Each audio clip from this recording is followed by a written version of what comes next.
Good afternoon, Raja. Manisha is also there. अच्छा, earlier I was in the dilemma कि ये जो Kashmir issue वाला लेक्चर है ये मैं रिकॉर्ड करके आप लोगों को प्रोवाइड कर दूं, जो शायद हम लोगों की पहले बात भी हुई थी। लेकिन देन आई फेल्ट लाइक कि इसको ऑनलाइन ही कंडक्ट कर लेते हैं, लाइव कंडक्ट कर लेते हैं, क्योंकि थोड़ा सा कंटेशियस इशू है, बहुत सारे स्टेक होल्डर्स इन्वॉल्व हैं। तो आई थॉट कि इसको जो है इसी प्रकार से पढ़ाना बेटर रहेगा कि लाइव क्लासेस में ठीक से डिलीवर हो पाएंगी चीज़ें। आंसर्स मोहित, काफी लोगों के आंसर्स नहीं चेक हुए हैं। जैसे लास्ट जब मैंने आप लोगों की क्लास ली थी तो मैंने बोला था कि पुराना बैकलॉग मैंने खत्म कर दिया है। तो जो अब आंसर आपने पिछले 3-4 दिनों में सिक्योरिटी की क्लासेस जिस दिन खत्म हुई है उस दिन से जो आंसर भेजे हुए हैं वो किसी के भी चेक नहीं हुए मेरे को व्हाट्सएप पे या मेल पे जो आंसर आए हुए हैं। तो ऑलमोस्ट मैंने जितने बच्चों का आ रहा था मैंने सबको बोला है कि संडे को मेरे को टाइम मिलेगा तो तब मैं रिवर्ट करूंगा। थोड़ा सा टाइम टेकिंग प्रोसेस है, कई सारे पेंडिंग है अभी भी व्हाट्सएप एंड मेल्स, तो वो संडे संडे ही हो पाता है मेरे पास टाइम। तो संडे को आई विल रिवर्ट यू। अच्छा, थैंक यू तस्लीम। चलो स्टार्ट करते हैं कश्मीर इशू। तो कश्मीर इशू में हमने इस क्राइसिस को किस प्रकार से देखना है कि हम देखेंगे कि पोस्ट इंडिपेंडेंस डेवलपमेंट हमने देखनी है पॉलिटिकल लेवल पे, इकोनॉमिक लेवल पे, सोसाइटल लेवल पे। तो 3 पिलर हैं, polity, economic, society and international level पे। किस प्रकार से इंटरनेशनल प्लेयर्स का इसमें इन्वॉल्वमेंट है, चाहे वो प्लेयर्स पाकिस्तान है या चाहे वो प्लेयर नॉन स्टेट एक्टर हैं जो पाकिस्तान में बैठे हुए हैं, जो अफगानिस्तान में बैठे हुए हैं, और उन लोगों का इन्वॉल्वमेंट है। तो इस पूरे पिक्चर को, इस पूरे क्राइसिस को, इस पूरे कनंड्रम को हम लोग 360 डिग्री से देखेंगे। इसलिए मैंने डॉक्यूमेंट का नाम भी 360 डिग्री रखा है। बहुत डिटेल डॉक्यूमेंट है, 12 पेजेस का है, और इसके बाहर आपको कश्मीर पढ़ने की कहीं आवश्यकता नहीं पड़ेगी। थोड़ा सा 12 पेजेस हैं तो ऐसा लगता है कि शायद कॉम्प्लिकेटेड है, पेचीदा है, इतने सारे नाम निकल के सामने आ रहे हैं। लेकिन एक बार हम क्लासेस में डिस्कस कर लेंगे इन नाम को, इस पिक्चर को डिस्कस कर लेंगे तो you could visualise the things. तो आपको थोड़ा सा सरल होगा ये सारी चीजें समझने में और देखने में। तो इस ढंग से हम कश्मीर को अप्रोच करेंगे। और क्योंकि एक हॉट टॉपिक भी है, एक बर्निंग टॉपिक है, लगातार अखबारों में, मीडिया के ऊपर ये बना रहता है, तो अगर इसके ऊपर एक डिटेल में हम लोग आज चर्चा कर लेंगे, डिस्कशन करेंगे, और तो आप देखोगे कि कैसे कॉन्सेप्ट्स की काफी हद तक क्लैरिटी आ जाएगी। और ये टॉपिक कहीं ना कहीं आपके करंट अफेयर के साथ, आपके एसेस के साथ, ऐसे राइटिंग्स के साथ ओवरलैप कर जाता है। आपके इंटरव्यूज में जनरली कश्मीर से रिलेटेड ओपिनियन बेस्ड सवाल पूछे जा सकते हैं, या ये सारी जो अंडरस्टैंडिंग है ये आपकी अंडरस्टैंडिंग को और मैच्योर करता है जब हम देखते हैं कि इंटरनेशनल रिलेशंस के भी इसमें इन्वॉल्वमेंट है। तो ऑलरेडी ये मुद्दा फिर से निकल कर आएगा जब आप आईआर की क्लासेस लगाएंगे अनु सर के साथ। तो वो बताएंगे कि आपको कैसे कश्मीर एक इम्पॉर्टेंट फैक्टर है, एक सेंट्रल फिगर है। जब इंडिया और पाकिस्तान की बायलेटरल टॉक्स होती है तो कश्मीर एक मुद्दा है जो कहीं ना कहीं बीच में आड़े आ जाता है। या जब हम सार्क नेशन की मीट्स की बात करते हैं कि सार्क का फेलियर जो है वो है कहीं ना कहीं कश्मीर से जुड़ा हुआ है, क्योंकि हमेशा स्टेलमेट या डेडलॉक क्रिएट हो जाता है हिंदुस्तान और पाकिस्तान के वार्तालापों के बीच में, क्योंकि कश्मीर एक मुद्दा जो कि दोनों के लिए very close to the heart है और very close to their policy है, तो वो कहीं ना कहीं बीच में आ जाता है। अगर आप देखोगे इंडिया और पाकिस्तान की जो सारी टॉक्स हैं वो फिर कश्मीर के ऊपर ही आके अड़ जाती हैं और इसके आगे बात नहीं बन पाती है।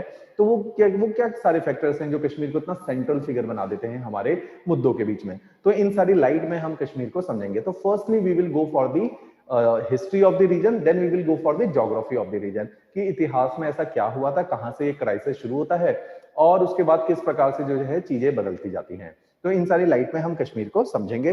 फिर पोस्ट इंडिपेंडेंस पॉलिटिकल डेवलपमेंट हम कश्मीर में देखेंगे, और उसके बाद आज के लेवल पे जब हम जो लास्ट इसमें पैराग्राफ मैंने इंक्लूड किया है जिसमें हमने धारा 370 के एब्रोगेशन की बात करी है या बाईपास करने की बात करी है, या कोविड सिनेरियो है और सोशल मीडिया, ये 3 नए फैक्टर्स इसमें कंट्रीब्यूट करेंगे। एब्रोगेशन ऑफ 370, हम एब्रोगेशन ऑफ 370 इतना एक्सप्लिसिटली नहीं बोल सकते क्योंकि एब्रोगेट नहीं किया हमने, जेएनके को रीऑर्गेनाइज किया है। तो रीऑर्गेनाइज करने की वजह से 370 बाईपास हुई है। एब्रोगेट वर्ड डायरेक्टली नहीं इस्तेमाल किया जा सकता, तो बाईपास किया है हमने 370 को।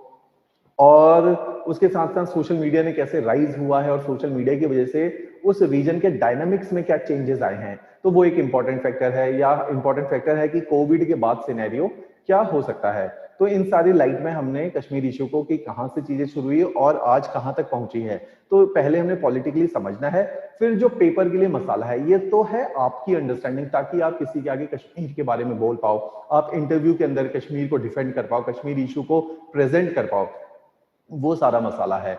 जो असली काम की चीज है जो पेपर में आएगी, वो आएगी करंट सिनेरियो। जैसे प्रीवियस ईयर एक क्वेश्चन भी आया था, मैं आपके ग्रुप में आज फ्लोट कर दूंगा।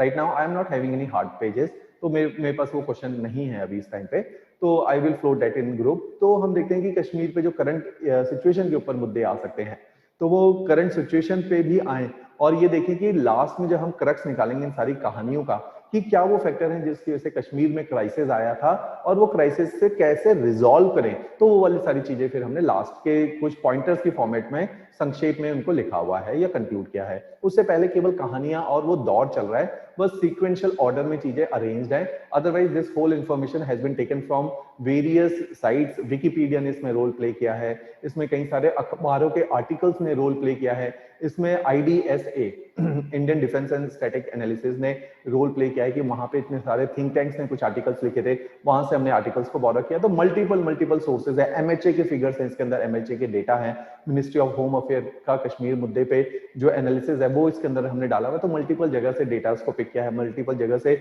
इंफॉर्मेशन सीक्वेंसेस को पिक किया है, ताकि आपके सामने एक सीक्वेंशियल फॉर्म में, एक स्ट्रीमलाइन फॉर्म में एक डॉक्यूमेंट मिले, जिसको शायद आप आज भी, कल भी और एक साल बाद भी पढ़ेंगे तो आपको चीजें दोबारा से रिकॉल हो पाएंगी।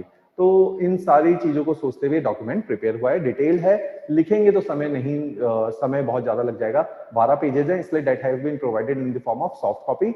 And to explain these concepts, we are explain these political scenario, we are having a live session here. तो चलो स्टार्ट करते हैं हिस्ट्री ऑफ द रीजन से, कि रीजन में किस प्रकार से हिस्टोरिकल डेवलपमेंट हुई। जब आजादी के बाद हम केस लेते हैं कि इंडिपेंडेंस वाले टाइम को फिर से एक बार रिकॉल करते हैं, कि हिंदुस्तान का बंटवारा होता है जब ब्रिटिश इंडिया से जाते हैं, और ये जो बंटवारे का बेस है ये कहीं ना कहीं इनसिक्योरिटी है। मुस्लिम लीग ने जो लोगों के मन में एक विश्वास जगाया है कि शायद हम इस देश के अंदर मुस्लिम्स नहीं रह सकते और हमें अपने रिलीजियस लाइन में एक अलग कंट्री बनाना पड़ेगा, जिसको हम जब कम्युनलिज्म हम लोग पढ़ते हैं, और सोसाइटी के अंदर एक आपका टॉपिक आएगा कम्युनलिज्म, जिसमें हम देखते हैं कि कम्युनलिज्म के 3 फेजेस थे।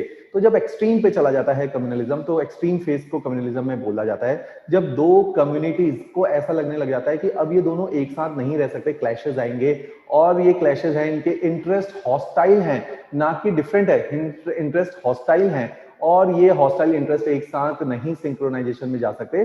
तो अब आवश्यकता है कि हमें जो है अलग अलग देश बना लेना चाहिए। तो उन लाइंस में कहीं ना कहीं पाकिस्तान जो है एक रेडिकल एलिमेंट्स के लाइंस में बना हुआ देश है, और जब पाकिस्तान अलग होता है और इंडिया भी रीऑर्गेनाइज होने की कोशिश कर रहा है, हिंदुस्तान बनने की कोशिश कर रहा है, तो हम देखते हैं कि जब ब्रिटिश इंडिया के 2/3 पार्ट में रूल कर रहे हैं, 1/3 were the princely state. In princely state को आजादी थी ब्रिटिश के अकॉर्डिंग कि इनको जहां सहूलियत लगती है उनके साथ ये मर्ज हो जाएंगे, इनको लगता है तो ये पाकिस्तान के साथ मर्ज हो जाएंगे, इनको लगता है तो ये हिंदुस्तान के साथ मर्ज हो जाएंगे, और इनको लगता है तो ये खुद भी इंडिपेंडेंट रह सकते हैं। तो इनके पास चॉइसेस वर देयर।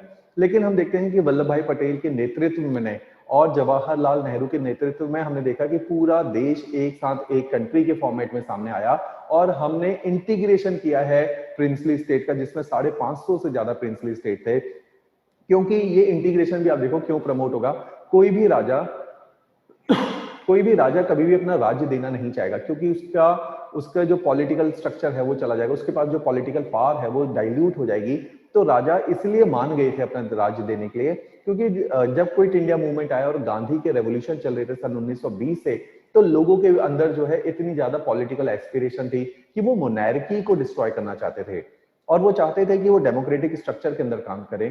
तो राजाओं के लिए लोगों को संभालना भी नामुमकिन हो गया था, क्योंकि इतना ज्यादा स्ट्रॉन्ग लॉ एंड ऑर्डर किसी राजा का नहीं था कि जहां लोग रहने से मना कर दे, जिस स्ट्रक्चर में लोग रहने से मना कर दे, लोग आपको राजा मानने से मना कर दे, तो उन लोगों को आप कैसे अपने अंडर कंट्रोल करोगे।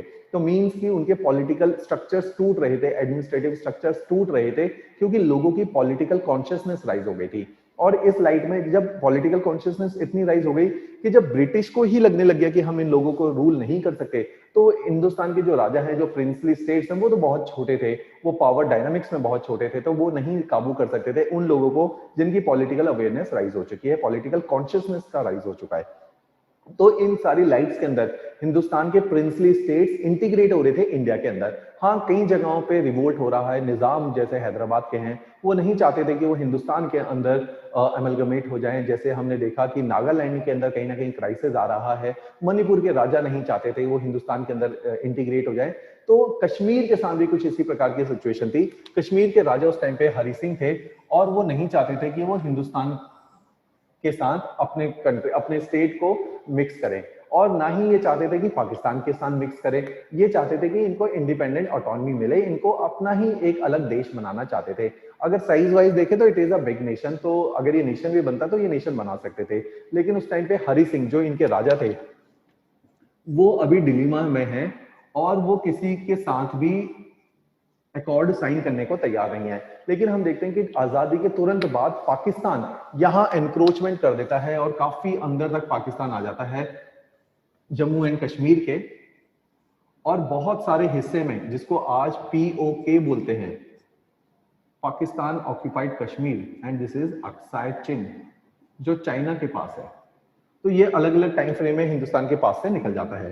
तो इस तरीके से हम इंडिया के अंदर देखते हैं कि जैसे ही पाकिस्तान की फौज इंडिया के अंदर आती है, हरि सिंह जल्दबाजी में इंडिया के साथ एक ट्रीटी साइन करते हैं कि हम इंडिया को जम्मू कश्मीर सौंपते हैं और आप हमारी इंटरनेशनल सिक्योरिटी का ध्यान रखें, हमारे ऑर्डर का ध्यान रखें। तो इस प्रकार से जल्दबाजी में हिंदुस्तान के साथ हरि सिंह ट्रीटी साइन करते हैं और ये मुद्दा एस्केलेट हो जाता है, क्योंकि इंडिया के उस टाइम पे प्राइम मिनिस्टर रहे जवाहरलाल नेहरू, और उनका इंटरनेशनल डेमोक्रेटिक इंस्टीट्यूशन जिसको हम यूनाइटेड नेशन बोल रहे हैं, जिसका अभी निर्माण हुआ है 1945 में वर्ल्ड वॉर के बाद। और निर्माण इसलिए हुआ है कि पूरी दुनिया में पीस ऑर्डर बना रहे, पूरी दुनिया में एक लॉ एंड ऑर्डर का एनवायरनमेंट हो, सारे यूएन को रिस्पेक्ट करेंगे तो कभी भी दूसरा वर्ल्ड वॉर या तीसरा वर्ल्ड वॉर नहीं होगा।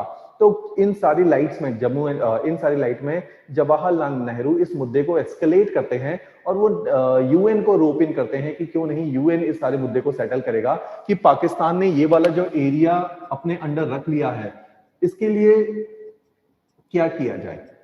तो इन्होंने इसको इंटरनेशनल मुद्दा बना दिया है। उनके पीछे जो लॉजिक है वो ये है कि सिंपली कि एक देश दूसरे देश पे आक्रमण ना करे और यूएन एक सेंट्रल बॉडी हो जो इस प्रकार का लॉ एंड ऑर्डर पूरी दुनिया में मेंटेन रखे। तो उनका विश्वास है यूएन के ऊपर। लेकिन उस टाइम पे यूएन, क्योंकि पोस्ट सेकेंड वर्ल्ड वॉर ये फिनोमिना है, अभी वर्ल्ड वॉर खत्म हुआ है, 1947-48 की बात है, पूरा यूरोप डिवास्टेटेड है। उस टाइम पे एरा है यूएस हेजेमनी का, यूएस बहुत स्ट्रांग है और UN is just another phase of US, और यूएन जो है यूएस से गाइडेड है और वहां पे स्टेलमेट आ जाता है जब ये मुद्दा जाता है। वो कहते हैं दो वर्डिक्ट देता है यूएन। वो कहता है कि प्लेबिसाइट एक कॉन्सेप्ट होता है जिसमें लोगों से पूछा जाता है। जैसे अभी आप देखेंगे कि यूनाइटेड किंगडम में रेफरेंडम हुआ, स्कॉटलैंड से पूछा गया क्या वो अलग होना चाहते हैं ब्रिटेन से, तो मींस कि लोगों से पूछ लो क्या उनको रहना है इस देश के साथ। तो ये इस प्रकार का प्लेबिसाइट का अरेंजमेंट करने को यूएन ने बोला। लेकिन उन्होंने बोला प्लेबिसाइट तब होगा पहले पाकिस्तान अपनी फौज वापस ले जाए, जो कश्मीर का हिस्सा आपने ऑक्यूपाई किया है उसको खाली करो, फिर प्लेबिसाइट हो। तो ना तो कभी पाकिस्तान ने अपनी फौज वापस बुलाई है, ना तो उन एरिया को सरेंडर किया है जो पाकिस्तान ने ऑक्यूपाई कर लिया था, जिसको POK या आजाद कश्मीर बोला जाता है।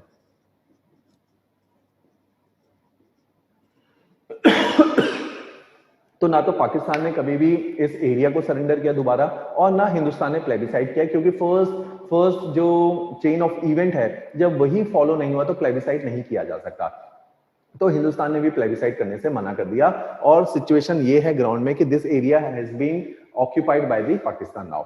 तो इन सारी लाइट में हम देखते हैं कि कश्मीर का जन्म होता है। और 1947 में जब हमारा संविधान बन रहा है तो मैंने बोला था कि गवर्नमेंट ने हर जगह अलग अलग प्रकार के अरेंजमेंट किए कि लोगों को अलग अलग प्रकार से अकोमोडेट करना, क्योंकि हम एक नया देश बना रहे थे। और जब हम एक नया देश बना रहे थे तो हर जगह का कल्चर एक जैसा नहीं था। मैंने आपको बताया था हिंदुस्तान जब बन रहा था तो ये जो पूरा रीजन है this is the region of Hinduism, जहां हिंदू डोमिनेंट रिलीजन है। लेकिन जहां पे हम नॉर्थ ईस्ट में जाते हैं जहां पे we are having tribalism way of life, वहां का रिलीजन अलग है। यहाँ पे इंडिया के जो सेंट्रल पार्ट है जहां पे नक्सलिज्म का मुद्दा है, यहाँ ट्राइबल बेल्ट है हिंदुस्तान की जो हिंदू जैसी नहीं दिख रही।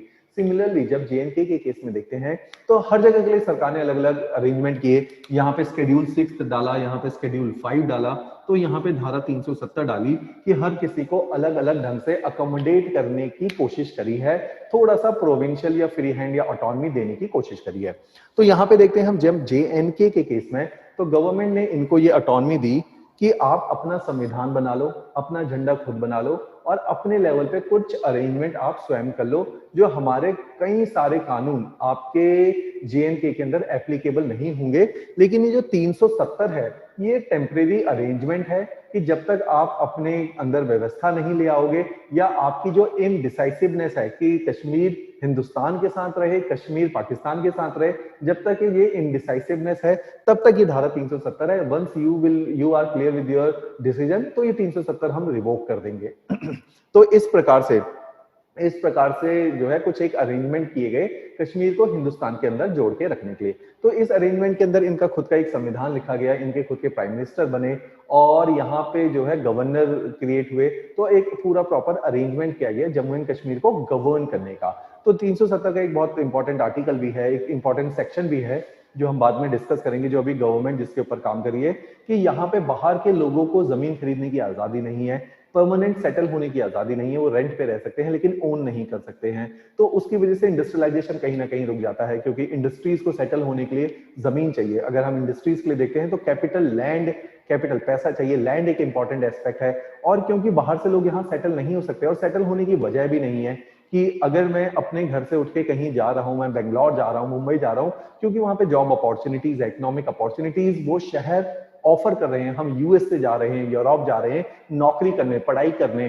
तो जो पुल फैक्टर होता है किसी जगह का वो एजुकेशन सिस्टम होता है, वो पुल फैक्टर होता है किसी जगह का वो उसका शहरीकरण है, अर्बनाइजेशन है, वहां की इंडस्ट्रीज है, वहां की इकोनॉमिक अपॉर्चुनिटीज है।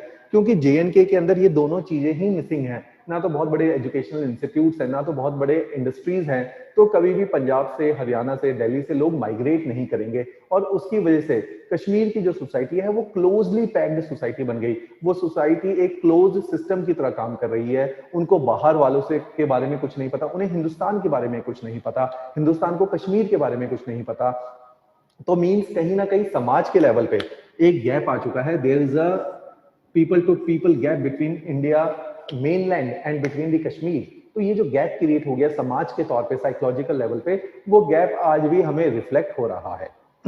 मोर ओवर, जब मैंने आपको ब्रिटिश टाइम पे रेलवे पढ़ाया था तो मैंने बताया था कि पूरे कंट्री को जोड़ के रखने के लिए रेलवे एक बहुत इंपॉर्टेंट एस्पेक्ट था और रेलवे ने पूरे हिंदुस्तान को जोड़ा। लीडर्स ने माइग्रेट किया एक जगह से दूसरी जगह में, लीडर्स अपने साथ अपनी आइडियोलॉजी को लेकर गए हैं और कहीं ना कहीं mixing of ideology, mixing of society and heterogeneity आई है। हेट्रोजेनिटी आती है तो कॉस्मोपॉलिटन कल्चर आता है,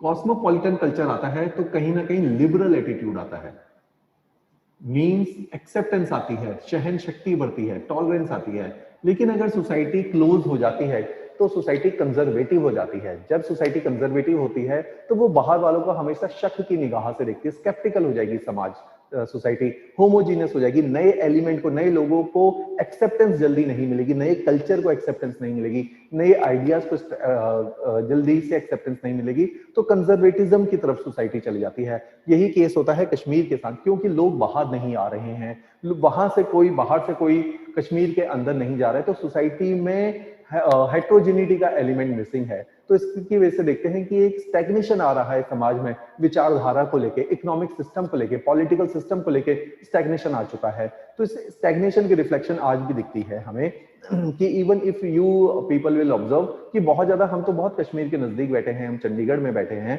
और बहुत ज्यादा आप लोग देखोगे कि आपने अलग अलग कल्चर के लोगों को देखा होगा, मिले होंगे, आपके दोस्त भी रहे होंगे, लेकिन कश्मीर से कोई व्यक्ति आपके पास नहीं रह रहा होगा, आपके पड़ोस में नहीं रह रहा होगा, क्योंकि लोग ज्यादा बाहर निकल के नहीं आए हैं या वहां कश्मीर में कोई जाके सेटल नहीं हुआ है। तो उसकी वजह से जो इंटरमिंगलिंग ऑफ द सोसाइटी है, जो कैरेक्टर है, वो कहीं ना कहीं मिसिंग हो जाता है कश्मीर के केस में। तो ये 370 इस कैरेक्टर को हमेशा कंजर्व करके रख रही थी और उस समाज को दूर रख रही थी मेन इंडिया के समाज से। तो ये 370 का बाईपास करना जो लास्ट ईयर हमने किया था, वो कहीं ना कहीं, जो मेरा पर्सनल ओपिनियन है, मैं इसे पॉजिटिवली देखता हूं कि समाज में अब इंटरमिंगलिंग बढ़ेगी। जब मैंने आपको IR के भी एक थोड़ा सा बेसिक बताया था कि दो कंट्रीज के बीच में हमेशा पीपल टू पीपल कनेक्शन बहुत अनिवार्य है, बहुत जरूरी है, क्योंकि पीपल टू पीपल कनेक्शन बनेगा तो बिजनेसेस एक साथ ग्रो करेंगे। मींस कि अगर हमें फेमिलियरिटी होगी, एक सिक्योर एनवायरनमेंट फील होगा कश्मीर का, तो हम ऑब्वियसली वहाँ एज अ टूरिस्ट जाएंगे, हम जाएंगे वहाँ इंडस्ट्री सेटअप करने, हम जाएंगे वहाँ लोगों से मिलने, तो कहीं ना कहीं बिजनेस को भी बढ़ावा मिलेगा और सोसाइटीज एक दूसरे के साथ सिंक में आ जाएंगी। तो ये बहुत आवश्यकता है, इसके लिए इसलिए हमने 370 को बाईपास किया। तो इस प्रकार से कश्मीर का एक हम बैकग्राउंड देखते हैं कि कैसे 1947 में कश्मीर का जन्म होता है और किन हालातों में कश्मीर का जन्म होता है। फिर हम देखते हैं कि क्योंकि 370 की रुकावटें थी, और हम देखते हैं कि कश्मीर की स्टेट गवर्नमेंट, जैसे मैंने कई बार बोला कि पंजाब की गवर्नमेंट को मैं क्रिटिसाइज करता हूं कि इतने लंबे समय से बहुत ज्यादा डेवलपमेंट नहीं हो पाया, बीइंग कि आप एक प्लेन एरिया में थे, आप एक एग्रीकल्चर रिस्ट सोसाइटी होके रह गए हैं और इंडस्ट्रियलाइजेशन की तरफ मूव नहीं किया। सेम कश्मीर का इशू है। कश्मीर में अगर आप देखोगे ज्योग्राफिकली, अब हम कश्मीर को देखते हैं,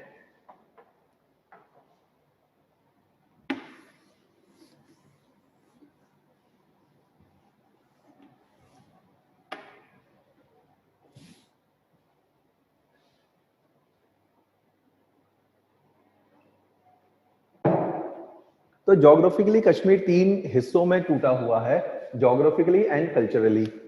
एक रीजन है लद्दाख जिसको हम बोलते हैं, it is a cold desert. Language है लद्दाखी,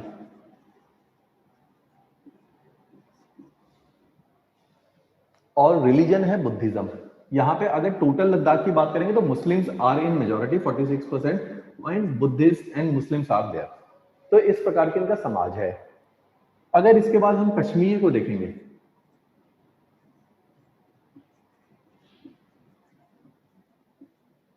लैंग्वेज है यहाँ उर्दू, नीचे वाले रीजन में, ऊपर लैंग्वेज है इनकी लद्दाखी।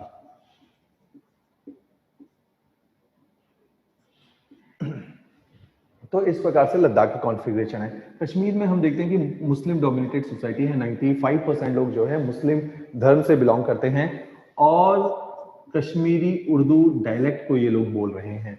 तो इस प्रकार से इनकी जो ज्योग्राफी है थोड़ी सी डिफरेंट है। It is the part of lesser Himalayas and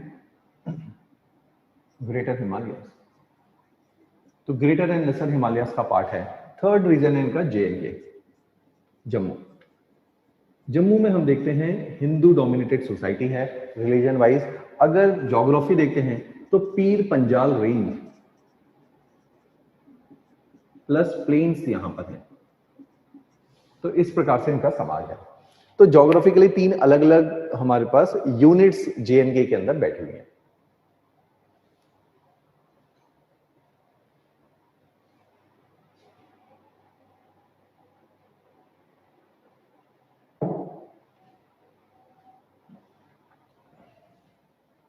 Yes, Tejveer, we can criticize state on the rational grounds.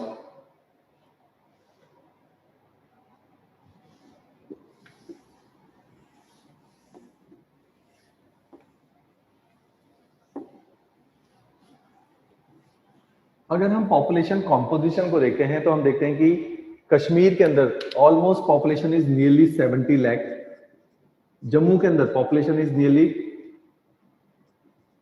50 lakh, Ladakh के अंदर पॉपुलेशन इज नियरली 3 लाख।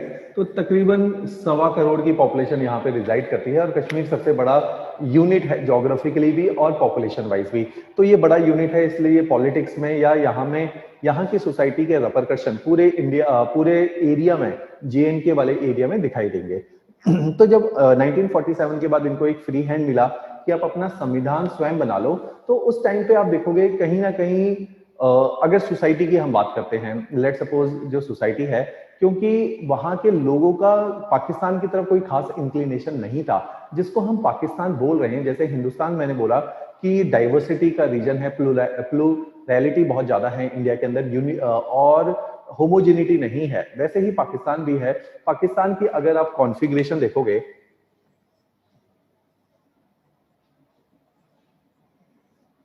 तो पाकिस्तान भी यहाँ से लेके यहाँ तक पाकिस्तान है, तो पाकिस्तान में भी अलग अलग यूनिट्स है। एक यूनिट है जो कश्मीर के साथ टच करती है, जो कश्मीरी टाइप के लोग हैं, उर्दू बोलते हैं।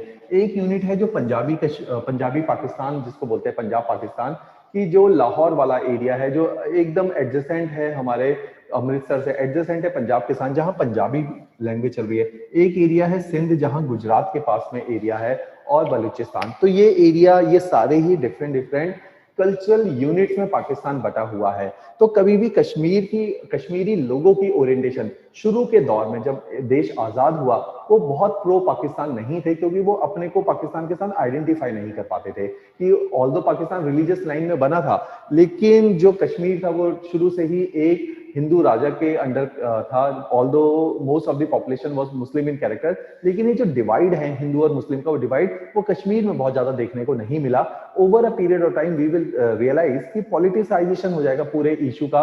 और हम देखते हैं कि इस्लामीकरण एक शब्द है, कि पाकिस्तान कैसे धीरे धीरे अपनी एजेंसीज के द्वारा कश्मीर वैली के अंदर इतना ज्यादा इस्लामीजाइजेशन करेगा, या लोगों का रेडिकलाइजेशन कर देगा। तो इस्लामीकरण जो करता है पाकिस्तान, उसका ये जो सारी जर्नी है, पॉलिटिकल क्राइसिस जो क्रिएट होता है, तो वो कहीं ना कहीं पाकिस्तान का रोल हम देखते हैं कि बहुत प्रीडोमिनेंट है। तो अगर कश्मीर को समझेंगे तो हमने अलग अलग पॉलिटिकल बेंचमार्क सेट कर रखे हैं, अलग अलग पॉलिटिकल टाइम फ्रेम सेट किया हुआ है, कि अलग अलग टाइम फ्रेम के अंदर क्रोनोलॉजी वाइज कश्मीर के अंदर किस प्रकार की डेवलपमेंट हो रही थी।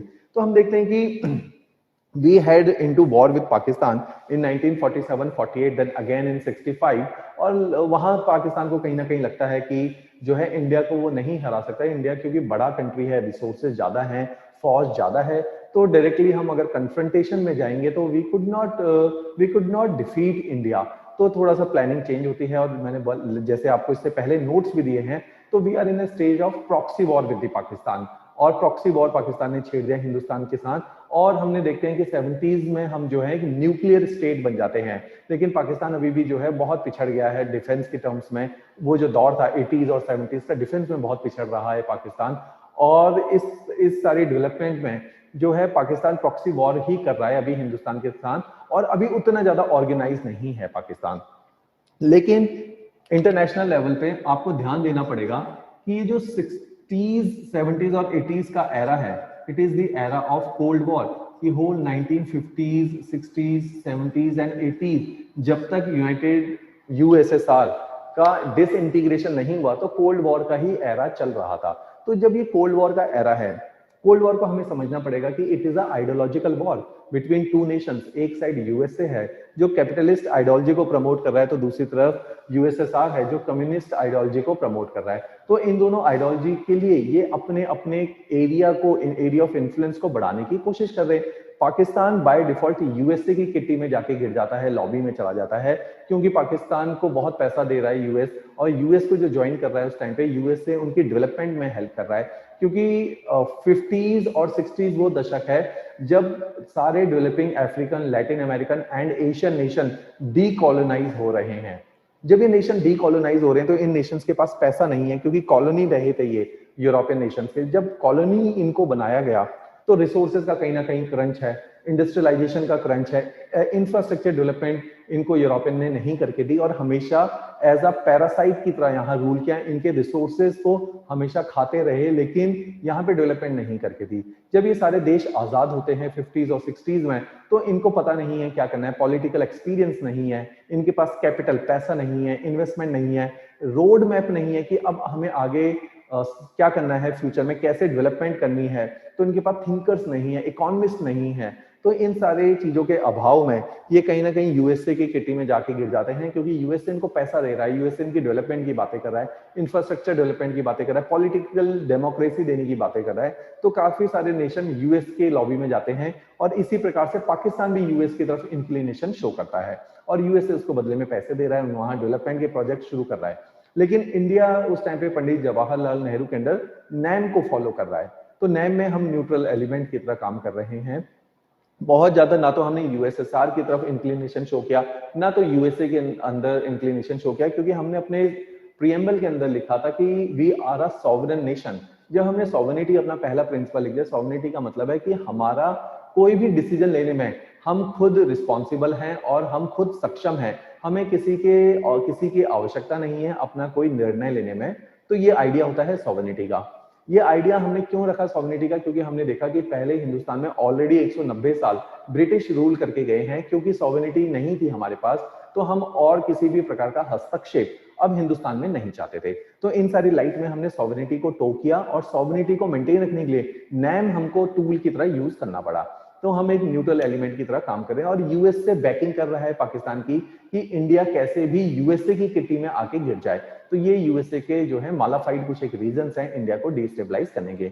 लेकिन ये कोल्ड वॉर का एरा है और अचानक से यूएसएसआर अफगानिस्तान में जा जाके बैठ जाता है।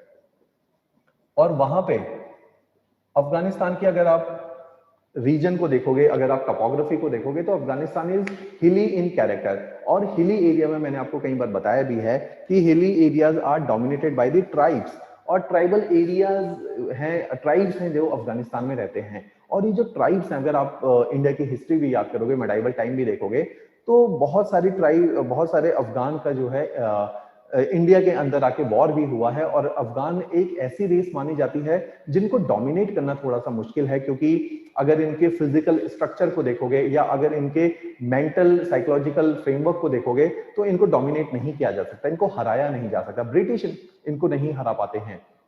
अगर आप देखोगे, राजा रंजीत सिंह ने अफगान वॉर जीता था और अफगानियों को कंट्रोल में किया था, लेकिन ब्रिटिश, यही माना जाता है कि ब्रिटिश कभी हरा नहीं पाए अफगानिस्तान को। और अफगानिस्तान को बोला जाता है कि it is the graveyard of the empire. बड़े बड़े एम्पायर यहाँ पे आके खत्म हो जाते हैं क्योंकि इस रेस को डोमिनेट नहीं कर सकते हैं। और यहाँ पे अफगानिस्तान में बहुत सारे ट्राइबल्स हैं।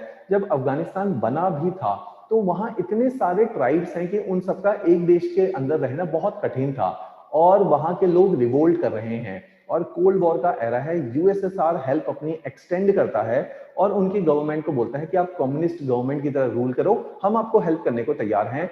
और अफगानिस्तान के अंदर यूएसएसआर आके बैठ जाता है, which is not liked by US. और यूएस इस चीज को पसंद नहीं करता है, क्योंकि बगल में पाकिस्तान है जो यूएस को सपोर्ट कर रहा है। अगर इस तरीके से एक एक कंट्री जो है यूएसएसआर की लॉबी में चला जाएगा, तो यूएसए का जो इन्फ्लुएंस है, जो एरिया ऑफ इन्फ्लुएंस है, वो घटता चला जाएगा। और अफगानिस्तान माना जाता है it is the gateway to the central India. अगर अफगानिस्तान तक यूएसएसआर पहुंच गया तो धीरे धीरे वेस्ट एशिया को भी अपने लूप में ले लेगा। और वेस्ट एशिया जो है वो ऑयल सप्लाई कर रहा है यूएसए को और पूरी दुनिया को। तो यूएसए कभी भी नहीं चाहता था कि यूएसएसआर अफगानिस्तान के अंदर आके बैठ जाए। तो यूएसए अब डायरेक्टली कन्फ्रंट नहीं कर सकता यूएसएसआर को। और यूएसएसआर की फौज इस टाइम पे अफगानिस्तान में है, वो उनके किंग को, वो उनके गवर्नमेंट को सपोर्ट करने के लिए अपनी फौज भेज रहे हैं यूएसएसआर वाले। लेकिन यूएसए, क्योंकि दोबारा से थर्ड वर्ल्ड वॉर ये वर्ल्ड अफोर्ड नहीं कर सकता, अभी सेकेंड वर्ल्ड वॉर खत्म हुआ है, डिवास्टेशन हुई है, तो डायरेक्टली दो बड़े नेशन एक दूसरे के साथ लड़ाई नहीं कर सकते। तो क्या करता है, यूएसए डायरेक्टली वॉर में नहीं जाता, ये पाकिस्तान की एजेंसी को पकड़ते हैं जिसका नाम है ISI प्लस पाक आर्मी। इनको ये पकड़ते हैं यूएसए, इनको ये देंगे अब resources in the terms of arms, training, strategy, और ये सारी चीजें सिखाएंगे। और इनको बोलेंगे कि आप नॉन स्टेट एक्टर्स को फाइनेंस करो। नॉन स्टेट एक्टर्स मींस कि कुछ लोग तो अफगानिस्तान में जो रिवोल्ट कर रहे हैं ऑलरेडी सरकार के खिलाफ, और सरकार को यूएसएसआर सपोर्ट कर रही है, तो जो लोग नाराज हैं सरकार से, आप उनको हथियार दो और उनमें रेडिकलाइजेशन फैलाओ, उनमें जिहाद, वर्ड वहीं से ओरिजिनेट होता है, जिहाद की भावना डालो और उनको बोलो ये तो रिलीजियस फाइट है आपकी, और इसको जो है कि रिलीजियस कलर देने की कोशिश करो ताकि लोगों में मोटिवेशन आए, इंस्पिरेशन आए कि कोई इस हद तक लड़ जाए कि वो मर भी सकता है। उस हद तक ले जाने के लिए आपको रिलीजन की आवश्यकता है। इसलिए कार्ल मार्क्स कई बार कहता है कि religion is the opium of masses, और आपको रिलीजन एज अ टूल को ये यूज करते हैं ताकि लोगों को इंस्पायर कर पाए, मोटिवेट कर पाए, ताकि वो सरकार के खिलाफ हथियार उठाएं। तो इस प्रकार से यूएसए बैकिंग देता है ISI को और पाकिस्तान आर्मी को, और इनको बोलता है कि आपका ये वाला जो एरिया जो कश्मीर के साथ लगता है और ये अफगानिस्तान के साथ भी ओवरलैप करता है, जहां पे हिंद कुश की पहाड़ियां हैं, हिंद कुश माउंटेन है, वहां पे इनके ट्रेनिंग कैंप्स बनाए जाते हैं और टेररिस्ट ग्रुप्स रखे जाते हैं। तभी जब मैंने आपको ऑर्गेनाइज्ड क्राइम पढ़ाया था तो मैंने आपको बोला था कि जो first phase of organised crime था, जो टेररिज्म फंडिंग का जो पैसा था, फाइनेंसिंग थी, वो हमेशा स्टेट फाइनेंसिंग थी, जिसको मैंने बोला था कोल्ड वॉर के टाइम पे स्टेट फाइनेंसिंग की जाएगी टेररिज्म को प्रमोट करने के लिए। तो ये टेररिज्म की एक्टिविटी है कि आप स्टेट के खिलाफ हथियार उठाओगे, दिस इज टेररिज्म। आप स्टेट के सिंबल्स को मारोगे, दिस इज टेररिज्म। और वो टेररिज्म के लिए पैसा यूएसए दे रहा है वाया आईएसआई। तो इस तरीके से पैसे को मोबिलाइज करवा के ताकि यूएसएसआर की डोमिनेशन ना बढ़ जाए दुनिया में, ये एक अरेंजमेंट किए जा रहे हैं। और 10 सालों तक ये 10-12 सालों तक ये स्ट्रगल चलता रहता है यूएसएसआर एंड यूएसए के बीच में, जिसमें जो बीच की जो मीडियम है वो पाकिस्तान है और जो यूएसएसआर के ट्राइबल्स हैं वो इसके बीच के मीडियम बने हुए हैं। और एग्जैक्टली जो नुकसान है वो ट्राइबल लोगों का हो रहा है, नुकसान अफगानिस्तान का हो रहा है कि वहां पे सारा डिस्ट्रप्शन हो रही है चीजों का। तो इस प्रकार से इन दोनों के बीच में एक बैटल चल रही है, जो कि बैटल सामने नहीं आ रही है, जिसको कोल्ड वॉर हम बोल रहे हैं। और फाइनली 1990 में जाके यूएसएसआर डिसइंटीग्रेट हो जाता है। वो इकोनॉमिकली ये सारी चीजें अफोर्ड ही नहीं कर सकता और उनकी कंट्री अंदर से इम्प्लोड हो जाती है in the terms of ideology, in the terms of economy, और अनरेस्ट आ जाता है यूएसएसआर में। और यूएसएसआर को 15 देश छोड़ने पड़ते हैं और रशिया में आके यूएसएसआर सिमट जाता है बस। तो इस प्रकार से यूएसएसआर के डिसइंटीग्रेशन के बाद यूएसए केवल एक हेजिमनी बन के रह गया। USA single polar world, IR में आप देखोगे कि बाइपोलर वर्ल्ड से सिंगल पोलर वर्ल्ड बना है 1990 के बाद, जब यूएसए अकेला रह जाता है और यूएसएसआर डिसइंटीग्रेट हो जाता है। तो एक टाइप का आइडियोलॉजिकल वॉर जो कम्युनिस्ट वर्सेस कैपिटलिस्ट के बीच में है वो खत्म हो जाता है, and capitalist has become the new ideology of the world. और कैपिटलिस्ट एक विनिंग आइडियोलॉजी की तरह, इकोनॉमिक एपरेटस की तरह सामने आता है। तो इस ढंग से हम देखते हैं कि जैसे ही अब यूएसएसआर हार चुका है और यूएसएसआर टूट चुका है, तो यूएसएसआर वापस चला जाता है और अफगानिस्तान इस टाइम पे टर्मोइल में है, क्योंकि प्रेजेंट डे गवर्नमेंट को यहाँ के terrorist groups, non state actors ने हरा दिया है। अब यहाँ पे किसी भी प्रकार, यहाँ पे टोटल डिसएरे हो चुका है, टोटल एंट्रोपी है। अब यहाँ पे नई सरकार बनाने का टाइम आया। नई सरकार बनाई यूएसए ने, क्योंकि यूएसए प्रमोट करता है डेमोक्रेसी और यूएसएसआर प्रमोट करता है कम्युनिज्म और सोशलिज्म। और डेमोक्रेसी इंस्टॉल करी यूएसए ने बाहर से। जब भी डेमोक्रेसी का मतलब है लोकतंत्र, डेमोक्रेसी कभी भी बाहर से नहीं इम्प्लांट कर सकते हैं। Democracy has to evolve from within the society.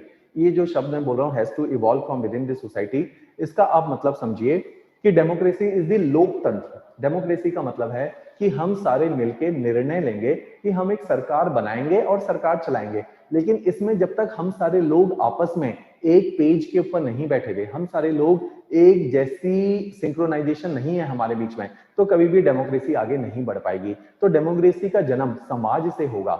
इसलिए जब तक अंबेडकर कहते हैं कि जब तक सोशल डेमोक्रेसी नहीं आएगी तब तक पॉलिटिकल डेमोक्रेसी नहीं बनेगी। तो समाज से ही डेमोक्रेसी पॉलिटिकल सिस्टम में जाती है। जैसे मैं आपको एक एग्जांपल पहले भी देता हूं और आज भी दूंगा कि हम देखते हैं कि हमारे घरों में डेमोक्रेसी नहीं है। डेमोक्रेसी इज डिसीजन मेकिंग में सबका से होना चाहिए।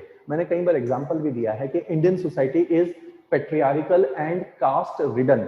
तो जहां जहां पे इनइक्वालिटी होगी वहां पे डेमोक्रेसी सर्वाइव नहीं कर सकती। हमारे घर के अंदर डेमोक्रेसी नहीं है, हमारी मदर की नहीं सुनी जाती, हम लोगों की डिसीजन मेकिंग में रोल नहीं है। हम लोगों का मीन्स कि जो बच्चे हैं घर के, उनका डिसीजन मेकिंग में रोल नहीं है। घर में जो डिसीजन लिए जाते हैं वो फादर के द्वारा लिए जाते हैं। तो मीन्स कि घर के अंदर डेमोक्रेटिक फैमिली नहीं है, डिसीजन मेकिंग की आदत बच्चों को नहीं होती। इसलिए वो स्ट्रगल आपको दिखता है जब वो चाहे आईएएस भी बन जाते हैं या वो पॉलिटिकल लीडर्स भी बन जाते हैं, क्योंकि वो अपब्रिंगिंग का पार्ट नहीं था। तो वो डिसीजन मेकिंग में इनहिबिशन हमेशा रहेगा अगर वो डिसीजन मेकिंग की आदत बचपन से ना डाली जाए। इसलिए our bureaucracy is apathic, our bureaucracy is lackadaisical. और वो लैकाडेजिकल केवल ब्यूरोक्रेसी नहीं है, इवन हम एंटरप्राइजिंग भी नहीं है, क्योंकि हमें डिसीजन लेने की आदत नहीं है। और एंटरप्राइजेज में आप देखो डिसीजन मेकिंग सबसे इंपॉर्टेंट एस्पेक्ट होता है। तो समाज से आपका इकोनॉमिक सिस्टम चलता है, समाज से आपका पॉलिटिकल सिस्टम चलता है। तो हिंदुस्तान का समाज क्योंकि डेमोक्रेटिक नहीं था और हमने डेमोक्रेसी 1947 में हमने संविधान जब बनाए तो डेमोक्रेसी की बातें हम जान के कर रहे थे। हम 50 साल आगे की प्रोजेक्शन लेके चले थे। ऑल्दो अभी समाज में इक्वालिटी नहीं है, लेकिन हम अगर इक्वालिटी की बात करेंगे आर्टिकल्स के द्वारा, हम फ्रीडम की बात करेंगे आर्टिकल्स के द्वारा, तो आज से 50 साल के समाज में इक्वालिटी आ जाएगी, जो देखने को शायद मिलती भी है कि अनटचेबिलिटी जो शायद 1947 से 1940 के दशक में बहुत स्ट्रांग रही हो, आज की डेट में अर्बन एरियाज में अनटचेबिलिटी कुछ नहीं समझी जाती। तो कहीं ना कहीं समाज में परिवर्तन तो आया है, वो परिवर्तन संवैधानिक तौर पे आया है। तो ऐसे ही अगर अफगानिस्तान की सोसाइटी अभी तैयार नहीं है, ट्राइबल्स की फॉर्मेट में पूरा देश टूट रखा है, तो ये डेमोक्रेसी की बातें नहीं कर सकते, ये पूरे कंट्री की अभी बातें नहीं कर रहे। इन्हें नेशनलिज्म का मतलब समझ नहीं आ रहा, इन्हें अफगान का मतलब समझ नहीं आ रहा, क्योंकि this region is dominated by multiple tribes. जैसे मैंने आपको जब नॉर्थ ईस्ट पढ़ाया था, तो जो सिचुएशन नॉर्थ ईस्ट की है वही सिचुएशन अफगानिस्तान की है, कि there are multitude of tribes and each tribe is fighting against the another tribe, और ये देश नहीं बना पा रहे। अफगानिस्तान स्ट्रगल कर रहा है अपने आप को देश बनाने के लिए। तो जैसे ही यूएसएसआर एग्जिट होता है, यूएसए वहां पे एक सरकार बना के छोड़ देता है, लेकिन उस सरकार की एक्सेप्टेंस नहीं है लोगों के अंदर, क्योंकि लोगों को लगता है कि शायद उनके मुद्दे नहीं सुने जाएंगे, या उनकी जो अप्रोच है वो बहुत रीजनल इन कैरेक्टर है। तो इन सारी लाइट्स के अंदर अफगानिस्तान में हम देखते हैं कि टर्मोइल आ गया है समाज के अंदर, और एक पॉलिटिकल वैक्यूम आ गया है। डेमोक्रेसी यूएसए ने इंस्टॉल कर दी, उस डेमोक्रेसी को कोई नहीं मानता, उस प्राइम मिनिस्टर को कोई कुछ नहीं समझता, उस प्रेसिडेंट को कोई कुछ नहीं समझता, और यूएसए वहां से एग्जिट कर जाता है, यूएसएसआर एग्जिट कर जाता है, और अचानक से पूरे कंट्री के अंदर सोशल क्लैशेस आ जाते हैं, और एक डिसएरे क्रिएट हो जाता है। इस डिसएरे से बहुत सारे लोग नाराज हैं कि यूएसए ये क्या करके चला गया, कि वहां की जो प्रेजेंट गवर्नमेंट थी वो भी गिरा दी,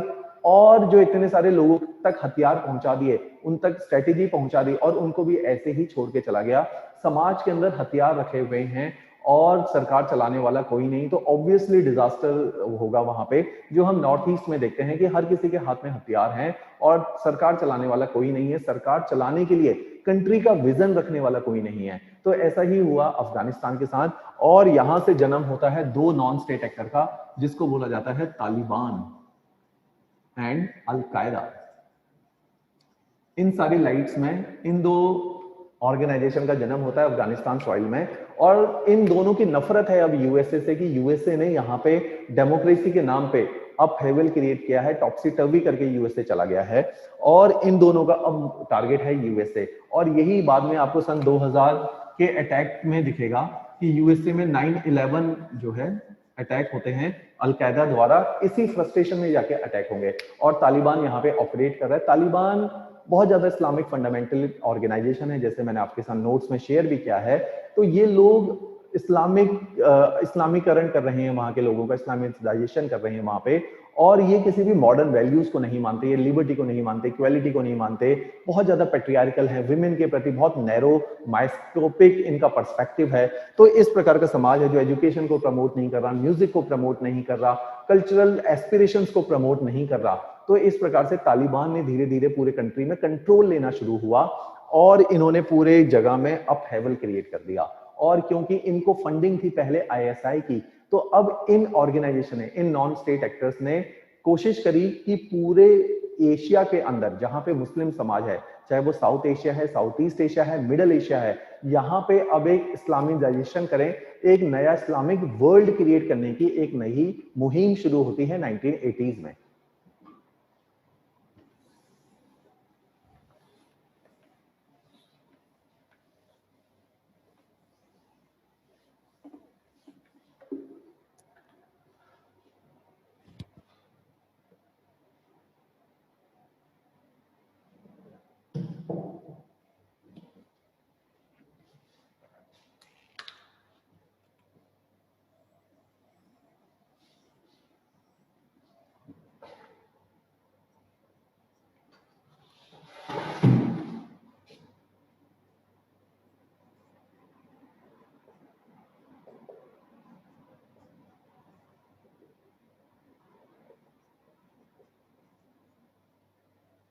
तो यहाँ पे दो नॉन स्टेट एक्टर्स का जन्म होता है, और ये दशक है 1985 के बियॉन्ड का। जैसे ही जब यूएसएसआर टूट रहा था, ये 1989 1987 के ये नॉन स्टेट एक्टर्स हैं, तो इनका अब इन्फ्लुएंस क्या है, ये चाहते हैं, क्योंकि ये सारा कॉन्टिन्यूस मुस्लिम एरिया है, ये मुस्लिम एरिया है इंडिया का, ये मुस्लिम एरिया है, यहाँ पे अफगानिस्तान है, तो ये कहते हैं ये सारा एरिया है ये हम लोगों का ही है, ये हमारे ही लोग हैं, और ये यहाँ पे दो नई ऑर्गेनाइजेशन का जन्म देते हैं। ये लश्कर तैयबा बना रहे हैं, और ये जैश ए मोहम्मद को फाइनेंस कर रहे हैं। इन्होंने ये दो नई ऑर्गेनाइजेशन बनाई, क्योंकि मैंने पहले भी बताया था कि Pakistan was in a state of proxy war with India, और पाकिस्तान की अब आईएसआई और आर्मी को पता चल गया कि कैसे लोगों को ट्रेन किया जाता है। फिर इनको लगा कि ये जो ट्रेन किए हैं हमने लोग, जिन्होंने अफगानिस्तान के अंदर लड़ाई लड़ी है यूएसए के रिसोर्सेज के ऊपर और यूएसएसआर के साथ लड़ाई करी है, अब ये लोग ट्रेंड है, क्यों नहीं इन लोगों का अब यूज किया जाए कश्मीर के अंदर। और इस तरह से एक नई मुहिम शुरू हुई, एक नई ऑर्गेनाइजेशन क्रिएट हुई, एलईटी एंड जैश ए मोहम्मद, जिनको इन लोगों ने फाइनेंसिंग करना स्टार्ट किया। बेसिकली अलकायदा का जो है मेन अलकायदा फाइनेंसर थी, और अलकायदा को उस टाइम पे ओसामा बिन लादेन फंड कर रहा था, जो खुद भी सऊदी अरेबिया का एक प्रिंस है। और क्योंकि इसके पास पैसे हैं, इसके पास ऑयल वेल्थ हैं और इसके पास वेल्थ है, तो ये प्रमोट कर सकता है इस टाइप के नॉन स्टेट एक्टर्स को। और इसने ये जो पैसा है ये ना कि केवल सऊदी अरेबिया, पूरी दुनिया से मोबिलाइज करना शुरू किया और यहाँ पे टेररिस्ट फंडिंग करनी स्टार्ट करी। अब इनका रेपरकशन देखो, अब पाकिस्तान 1987 में एग्जैक्टली क्या होता है कि अभी इंडिया के लोग या इंडिया के मुस्लिम इनसे किसी भी प्रकार की हेल्प की एक्सपेक्टेशन नहीं रखते, या उनका पाकिस्तान के प्रति कोई इंक्लिनेशन नहीं है। मींस कि ये अभी प्रो पाकिस्तान बातें कश्मीर नहीं कर रहा है, और ये दशक है लेट 1980s का। और इस टाइम पे एक दुर्घटना घटती है 1987 में, कश्मीर के अंदर इलेक्शन है और सेंटर में बैठे हैं राजीव गांधी, और कश्मीर की एक पार्टी है जिसका नाम है नेशनल कॉन्फ्रेंस, और नेशनल कॉन्फ्रेंस के इस टाइम पे लीडर हैं फारूक अब्दुल्ला। तो राजीव गांधी फारूक अब्दुल्ला के साथ मिलके एक पार्टी बनाते हैं। ये बोलते हैं कि हम दोनों पार्टीज मिलके कश्मीर पे रूल करेंगे, और इन्होंने एक कोलेशन बनाते हैं। लेकिन इस कोलैबोरेशन की वजह से यहाँ पे एक पार्टी है जिसका नाम है मुस्लिम यूनाइटेड फ्रंट, ये इनके साथ अगेंस्ट में इलेक्शन लड़ रही है। मुस्लिम यूनाइटेड फ्रंट ने बहुत सारा ग्राउंड वर्क किया हुआ है, और इन्होंने वहां के लोगों को जोड़ के रखा हुआ है। क्योंकि इन्होंने वहां के लोगों को जोड़ के रखा हुआ है, लोगों का सपोर्ट है इन लोगों को, और अचानक से जब इलेक्शन का रिजल्ट आता है, जहां पे लग रहा था ये शायद जीत सकते हैं, ये बहुत बुरी तरीके से हारते हैं, और वहां पे ये दोनों पार्टीज का कोलैबोरेशन जीत जाता है। 1987 के इलेक्शन है, और इलेक्शन रिगिंग के केस सामने आते हैं कि ये माना जाता है कि इलेक्शन रिग्ड थे या इलेक्शन डिस्टॉर्टेड थे, जिसकी वजह से इन लोगों के अंदर अब जो है एक बदले की भावना है, और ये लोग पूरे कश्मीर के अंदर अब जो है एक रेडिकल एलिमेंट्स की तरफ फैल चुके हैं। क्योंकि इनको लगता है कि इलेक्शन, जैसे मैं बार बार बोलता हूं कि डेमोक्रेसी की ब्यूटी है इलेक्शन एक तरीका है पावर ट्रांजिशन का विदाउट ब्लड शेड। अगर इलेक्शन में रिगिंग होगी, जैसे आपके पॉलिटी का सवाल आता है कि what is the role of election commission in India, तो इलेक्शन कमिश्नर का तो सबसे इंपॉर्टेंट रोल है, क्योंकि डेमोक्रेसी इलेक्शन के ऊपर ही बैंक कर रही है। तो मींस डेमोक्रेसी तब है जब वहां फ्री एंड फेयर इलेक्शन है। अगर fairness is not there, rigging is there, तो लोगों में कहीं ना कहीं आक्रोश आ जाएगा। क्योंकि ये जो सारी बातें हैं ये लोकतंत्र की बातें हैं। जब लोगों को अधिकार है अपना राजा खुद बनाने का, लोगों को अधिकार है खुद राजा बनने का, और वहां आप फेयरनेस से काम नहीं कर रहे हो, तो लोगों को डेमोक्रेसी नहीं मिल रही है, तो कहीं ना कहीं प्रोटेस्ट स्टार्ट होंगे। वो प्रोटेस्ट रेडिकल भी हो सकते हैं, क्योंकि इलेक्शन एक माध्यम है, एक मीडियम है जिससे आप पावर में जा सकते हो। जैसे मैं कहता हूं 2013 में अरविंद केजरीवाल ने पहले प्रोटेस्ट करे, फिर उन्हें लगा कि शायद प्रोटेस्ट करके वो बात नहीं बन सकती, या जो वो रिफॉर्म्स करना चाहते हैं वो प्रेशर ग्रुप बन के रिफॉर्म्स नहीं कर सकते, उन्हें खुद सत्ता में आना पड़ेगा। सत्ता में आने के लिए उन्होंने इलेक्शन लड़े और इलेक्शन में जीत के सामने आए। आज वो बहुत अच्छा काम कर रहे हैं। तो मींस कि अगर आपको डेमोक्रेसी में काम करना है, आपको सत्ता में आना पड़ेगा। अगर कोई आपको सत्ता में आने से रोक रहा है और फ्री एंड फेयर इलेक्शन नहीं है देश के अंदर, तो आपके अंदर भी आक्रोश आएगा, फिर आप रेडिकल रास्ते पे जाने की कोशिश करोगे। यही कश्मीर के केस में होता है, जब मुस्लिम यूनाइटेड फ्रंट इलेक्शन हार जाती है और इलेक्शन का बाद में पता चलता है कि दोज इलेक्शन वर रिग्ड।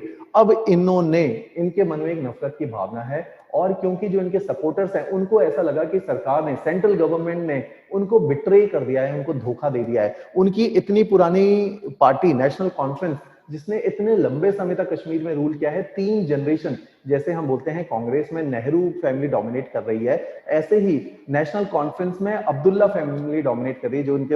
जो सबसे पहले जिन्होंने इसको सेटल किया था ऑर्गेनाइजेशन को, दैट इज शेख अब्दुल्ला। वो खुद 2 बार चीफ मिनिस्टर रह चुके हैं। उसके बाद इनके बेटे फारूक अब्दुल्ला, वो खुद 3 बार चीफ मिनिस्टर रह चुके हैं। फिर Omar Abdullah which was chief minister from 2009 to 2014, तो वो भी इतनी बार चीफ मिनिस्टर रह चुके हैं। तो 3 जनरेशन की ये पार्टी है। तो ऐसी पार्टी ने वहां के लोगों को बिट्रे किया और इन लोगों के सपोर्टर्स को भी बिट्रे किया। तो मीन्स कि यहाँ पे अब एक डिसएरे की सिचुएशन है, डिसएंचेंटमेंट है सरकार से, और इसी डिसएंचेंटमेंट का फायदा उठाएगी अब यहाँ की आईएसआई, जिनके पास टेररिस्ट रेडी हैं, जिनके पास पैसा रेडी है, और अभी अभी यूएसएसआर भी हार चुका है। इनके पास वो लोग हैं जो खाली बैठे हैं और जिन्होंने इतने लंबे समय तक जिहाद किया था।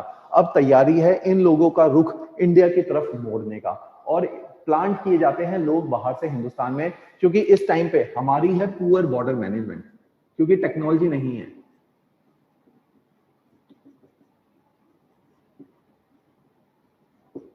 तो इसमें हमारा ये वाला कॉन्सेप्ट भी आता है कि क्योंकि इस टाइम पे हमारे पास बहुत ज्यादा रिसोर्सेज नहीं है, बहुत अच्छी टेक्नोलॉजी नहीं है, तो हम अपने बॉर्डर को डिफेंड नहीं कर सकते, सर्वेलेंस नहीं कर सकते, तो हिंदुस्तान में बाहर से लोग आ सकते हैं।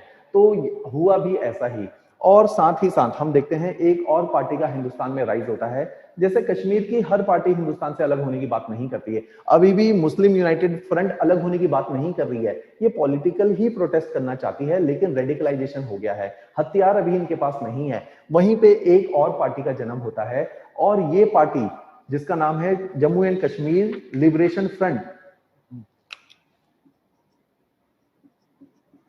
ये एक पार्टी है जो लंदन में बनी है, और ये पूरी दुनिया से पैसे को मोबिलाइज कर रही है, इंटेलेक्चुअल्स इसमें कंट्रीब्यूट कर रहे हैं आइडियोलॉजिकली। ये बात कर रही है कश्मीर को आजाद करने की, और ये कश्मीर की इंडिपेंडेंस की बात कर रही है, ना कि मर्जर की।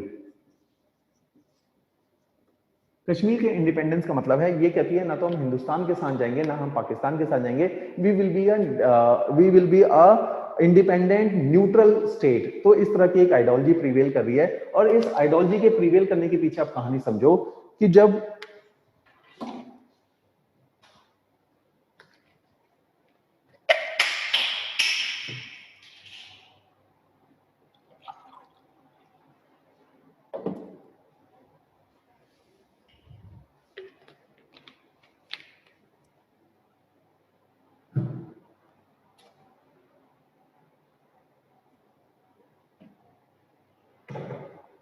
आप देखो कि नागा के अंदर भी जो इशू है, हम देखते हैं कि क्यों नागालैंड वाले अपना एक अलग कंट्री मांग रहे हैं, या क्यों नक्सलाइट इंडियन गवर्नमेंट से खफा है। तो हम देखते हैं कि कहीं ना कहीं under development was the reason, poor governance was the reason, lack of infrastructure building was the reason, lack of employment opportunity was the reason, lack of political participation was the reason।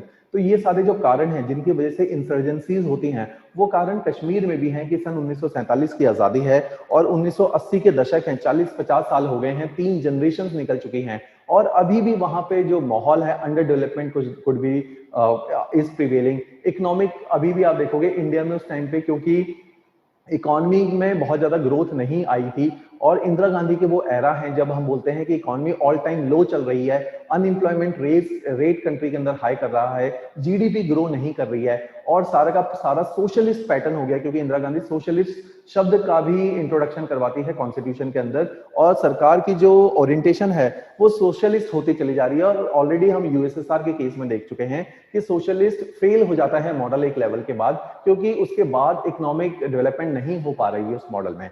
तो वही model हम देखते हैं कि हिंदुस्तान में भी आता है, और 80s तक इंडिया की, ना कि केवल कश्मीर की, पूरी इकोनॉमी बहुत स्लो ग्रोथ रेट से चल रही है, जिसको एक बार मिस्टर बजाज ने बोला भी था कि हिंदू ग्रोथ रेट हम जिसको बोलते हैं, कि इकोनॉमी बहुत ज्यादा ग्रो नहीं कर रही है। क्योंकि इकोनॉमी ग्रो नहीं कर रही तो हमारे पास पैसा नहीं है, हमारे पास पैसा नहीं है कि हम कश्मीर को डेवलप कर पाए, हमारे पास पैसा नहीं है कि हम फौज बहुत ज्यादा रख पाए, हमारे पास पैसा नहीं है कि हम यहाँ पे बॉर्डर मैनेजमेंट कर पाए। तो वो रिफ्लेक्शन, गवर्नमेंट के कम पैसे की रिफ्लेक्शन कश्मीर में देखने को मिल रही है, और वहां पे डेवलपमेंट नहीं है। तो वहां पे उनको लगता है कि हमें हिंदुस्तान में रह के कुछ नहीं मिल रहा, पाकिस्तान में उनका कोई खास इंक्लिनेशन नहीं था, तो वो आजाद कश्मीर की बातें कर रहे हैं। और इस आजाद कश्मीर के कॉन्सेप्ट को JKLF आके उठाती है इस मुद्दे को, और वो थोड़ी सी मिलिटेंट ऑर्गेनाइजेशन है। वो कहती है कि अगर हमें हथियार भी उठाने पड़े हिंदुस्तान की आर्मी के अगेंस्ट, तो हम हथियार भी उठा के कश्मीर को एक आजाद मुल्क बनाएंगे। तो इस तरह की आइडियोलॉजी ये लेकर आती है, और इनको जो पैसा, हथियार और स्ट्रेटेजी की फाइनेंसिंग है ये आईएसआई प्रोवाइड करवाती है। अब आईएसआई के वेस्टेड इंटरेस्ट है, इनको पता है ये आजाद कश्मीर की बातें कर रहे हैं, लेकिन इनको पता है एक बार ये हिंदुस्तान से लड़ गए तो बाद में हम कश्मीर को खुद ऑक्यूपाई कर लेंगे। They were using JKLF as a tool, और इन्हें लगा कि हिंदुस्तान में केवल लड़ना एक मुद्दा नहीं है। इनको पता है कश्मीर के लोग पाकिस्तान को पसंद नहीं कर रहे, कश्मीर के लोग चाहते नहीं है पाकिस्तान के साथ आना। तो ये क्या करते हैं, जेएनएल को बोलते हैं कि आप पूरे रीजन का इस्लामाइजेशन करो या इस्लामीकरण करो, आप यहां पे रेडिकलिज्म फैलाओ, और ये हर प्रकार से जो इस्लामिक वैल्यूज हैं कि आपको बुरखे में रहना चाहिए, आपकी इस्लामिक वैल्यूज है कि सिनेमा घर नहीं होने चाहिए, म्यूजिक की जगह नहीं है इस्लाम में, आपकी आर्ट की जगह नहीं है इस्लाम में, आपके लीकर के लिए कोई स्पेस नहीं है इस्लाम में। तो इस तरह के बहुत ज्यादा रेडिकल इनिशिएटिव लेते हैं, और हम देखते हैं सिनेमा घरों को जला दिया जाता है, लीकर शॉप्स को तोड़ दिया जाता है, और ब्यूटी पार्लर्स खत्म कर दिए जाते हैं, और हम देखते हैं कि बुरखे में लड़कियों को डाल दिया जाता है, औरतों को डाल दिया जाता है। तो इस्लाम की जो फंडामेंटल वैल्यूज जो अफगानिस्तान में चल रही थी, जो तालिबान में चल रही थी, वही वैल्यूज कश्मीर के अंदर भी फीड करनी शुरू करती है JKLF under the light of ISI. और इस तरीके से अब जब ये देखते हैं और टेररिज्म का एक राइज हो रहा है, 90s का दौर है, तो कहीं ना कहीं जेकेएलएफ को लगता है कि इनका जो ओरिजिनल मुद्दा था उससे ये भटक गए हैं, और आईएसआई इनको डोमिनेट कर रही है और अपनी वैल्यूज जेकेएलएफ के द्वारा लोगों तक पहुंचा रही है। तो इन्होंने यहां से विड्रॉ करते हैं और ये मना कर देते हैं आईएसआई का साथ देने में। मोर ओवर इनके जितने भी टेररिस्ट थे वो सारे के सारे इंडियन आर्मी ने शुरू के 90s के एरा में मार दिए थे। तो मींस कि अब आर्मी इनका जो मिलिटेंट ग्रुप है वो खत्म होता चला जा रहा है, केवल आइडियोलॉजी रह गई है। तो ये अब आईएसआई से अपने को डिस्टेंट करना शुरू करते हैं, दूर करना शुरू कर देते हैं, और इनको लगता है कि जो इनका रियल ऑब्जेक्टिव था वो पूरा नहीं हो पाया है। अब आईएसआई का जो मेन काम था रेडिकलाइजेशन ऑफ द रीजन वो हो चुका है, और कश्मीरी पंडित का माइग्रेशन भी हो चुका है। मींस समाज में अब प्रो पाकिस्तान एक फीलिंग आ चुकी है। यही आईएसआई का इस टाइम का ऑब्जेक्टिव था। अब आईएसआई ने अपने सेकंड काम करने शुरू किए, इन्होंने इन दो ऑर्गेनाइजेशन के मिलिटेंट्स को हिंदुस्तान में भेजना शुरू किया, और ये दौर है 1992-93 के बाद का। और इन्होंने अपने ट्रेन्ड मिलिटेंट अब हिंदुस्तान में भेजे, जो यहां से लगातार अफगानिस्तान से फीड होके इंडिया तक आते थे। तो इस प्रकार से एक नेक्सस क्रिएट हुआ, लेकिन इंडियन मिलिट्री फोर्सेस ने इनको भी बहुत ठीक से सिचुएशन को संभाला, और ये पूरा दौर है जब जेएनके के अंदर एस्पा लग चुका था, क्योंकि मिलिटेंसी बहुत राइज हो चुकी थी, हथियार पहुंच चुके थे, नेबरिंग स्टेट आपके काबू में नहीं आ रहा है, और इंटरनेशनली चीजें ड्रिवन हैं अब।